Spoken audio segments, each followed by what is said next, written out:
ஒரு குறிப்பிட்ட அசல் தனி வட்டி வீதத்தில் 6 ஆண்டுகளில் 60% அதிகரிக்கிறது. அதே வட்டி வீதத்தில் ரூபாய் 12,000க்கு 3 ஆண்டுகளில் கிடைக்கும் கூட்டு வட்டி என்னன்னு கேட்டிருக்காங்க. இப்போ வந்து நமக்கு 6 ஆண்டுக்கான வட்டி விகிதம் தான் கொடுத்துருக்காங்க 60%. நம்ம ஒரு ஆண்டுக்கான வட்டி விகிதம் கண்டுபிடிக்கணும். 60/6 ஈக்குவல் டு கேன்சல் பண்ணால் நமக்கு 10% கிடைக்கும். இது வந்து ஒரு ஆண்டுக்கான வட்டி விகிதம் R = 10%.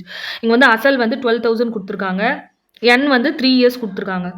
இப்போ வந்து கூட்டு வட்டி தானே கேட்டிருக்காங்க. கூட்டு வட்டிக்கான ஃபார்முலா CI = A - P. முதல்ல P நமக்கு தெரியும், அமௌண்ட் கண்டுபிடிக்கணும். அமௌண்ட் கண்டுபிடிக்கிறதுக்கான ஃபார்முலா P × 1 + R/100 N.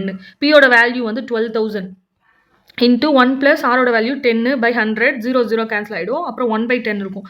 அந்த 1/10 1 10ஆல் கேன்சல் பண்ணால் 0.1ன்னு கிடைக்கும். 0.1 + 1 ஆட் பண்ணால் 1.1 ஹோல் கியூப் இருக்கா, அதை 3 டைம்ஸ் மல்டிப்ளை பண்ணணும். 3 டைம் மல்டிப்ளை பண்ணால் நமக்கு 1.331ன்னு கிடைக்கும். 12,000 into 1.331 மல்டிப்ளை பண்ணால் அமௌண்ட் வந்து 15,972ன்னு கிடைக்கும். இதுதான் அமௌண்ட் வேல்யூலேருந்து பியோட வேல்யூ என்ன, 12,000 மைனஸ் பண்ணால் 3,972 ரூபாய் கிடைக்கும். இதுதான் இந்த சம்முக்கான ஆன்சர், ஆப்ஷன் சி.